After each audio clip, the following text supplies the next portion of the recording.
Hey there, my fellow sleepyheads.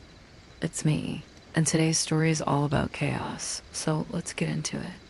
In the very beginning, before the beginning of time, before even the gods were born, there was nothing. Well, that's not entirely true. There was something. There was this primordial force, an infinite abyss of nothingness from which everything would eventually come. And this is where our story begins, or rather doesn't begin, because there are no beginnings in this realm of pure potential. You can't pinpoint where it started or when, because it just always was. There was no time before chaos. Time began with chaos. This is why chaos is sometimes depicted as an egg. Everything that ever was, is, or will be is contained within this cosmic egg. All possibilities exist here. Nothing has happened yet, but everything is going to happen. Potential energy courses through every fiber of this being. And then from this infinite nothing, something happened, or rather someone happened. There was a great chasm that opened up within the mass of chaos, like a wound in the fabric of reality. And from this gaping maw emerged the first of the primordial deities, the first god to exist, Pontus, the personification of the sea. And some tellings say that he wasn't alone. Gaia, the Earth Mother, also came out of this great wound. The two versions are kind of interchangeable, really, and honestly, we don't know for sure. It's hard to keep track when there's no time. So, what did these primordial deities do? They did what any sane, reasonable people would do after emerging fully formed from a gaping wound in the fabric of reality. They mate, and the union of Pontus and Gaia produced the first race of gods, the Titans, and they were all kinds of Titans. There was Okeanos, the Titan who encircled the earth as a great river, both its source and its end. His water flowed forever in an endless cycle. Tethys, the sweet, kind old woman who nursed the baby gods. Atlas, the handsome guy who held up the sky on his shoulders so that the earth could rest comfortably below. Prometheus, the trickster firebrand who stole fire from Olympus and gave it to mankind. And Epimetheus, his brother, who accepted his gift and then immediately regretted it. And many more besides them, too many to name here. And the Titans lived in relative peace for quite a while, ruling over the cosmos until one day when Cronus cast a shadow over it all. See, Cronus was ambitious. He wanted more than the life that he and his siblings had settled into. And part of him blamed his father, his great progenitor, the original god, the one who had birthed them all, Chaos, for holding back the fullness of their potential. In a sense, Cronus saw himself as superior to his siblings, more evolved, more capable. And so he led a rebellion against them, and I have to say he did it pretty easily. I mean, they weren't exactly super vigilant.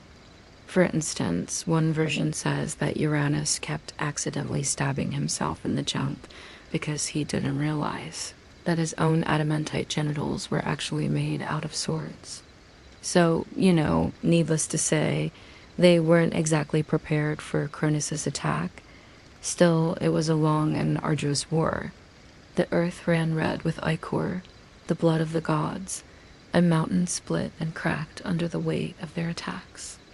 But Cronus was relentless, and the Titans fell one by one until only one remained, his sister Rhea, who escaped his clutches and fled to the far reaches of the earth.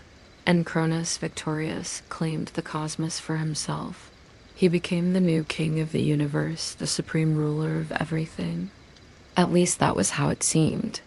See, he might have won the war, but he didn't realize that his own victory was actually his greatest defeat. Why?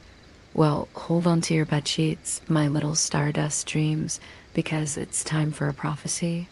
A prophecy that foretold the coming of another great ruler who would overthrow Cronus, just as he had overthrown his own father, thus ushering in a new age of enlightenment. See, Cronus was worried that this prophecy would come true, so he did what any paranoid, power-hungry god would do. He ate his children. Yes, that's right. That's the messed up origin story of cannibalism. Cronus devoured each of his children as soon as they were born, swallowing them whole. And Rhea, unable to bear the loss of her children, tricked Cronus into eating a stone wrapped in swaddling instead of the last of their children. Zeus. Zeus grew up in secret, and in time he returned to Mount Olympus and took his rightful place among the gods. But Cronus didn't know this, of course. He thought he'd gotten away with it. And so he ruled the cosmos without fear for many years. Then one day, during one of his usual bouts of digestive distress, he threw up, yes, threw up, his children, all three of them, Hades, Poseidon, and Zeus. The brothers wasted no time in getting down to business. Together, they fought their way across the universe, freeing their siblings and enlisting the help of the Titans. It was a great battle, the Titans against the first generation of gods, the elder race against the younger. And in the end, it was Zeus who saved the day. He tossed his lightning bolt and thunderclap after thunderclap until Cronus and his allies were finally defeated. But being magnanimous, Zeus showed restraint. He knew that the Titans weren't truly evil, merely misguided. And so he chained up his father and his uncles and dumped them deep within the belly of the earth. As for his brothers, he drew lots to divide their inheritance. Hades got the underworld, Poseidon got the seas, and Zeus got the sky. And so the universe was divided and the new order began. Now, if you've been paying attention, you may have noticed a small continuity error in our story, a small detail that doesn't quite add up. Let's see. We remember Cronus having a war with the Titans, but those Titans were the children of the first gods, the ones who were born from the union of Pontus and Gaia. And Cronus is supposed to be the son of the first gods too. So if Cronus was fighting against the Titans, then wouldn't he have been fighting against himself? Well, yes, actually. He would. And that is because this isn't a story that's concerned with logic or internal consistency.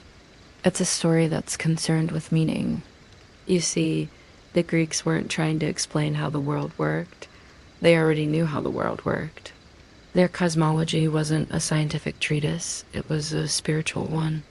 So when we look at these stories, we shouldn't try to pick them apart with the same standards that we use to judge, say, physics or chemistry.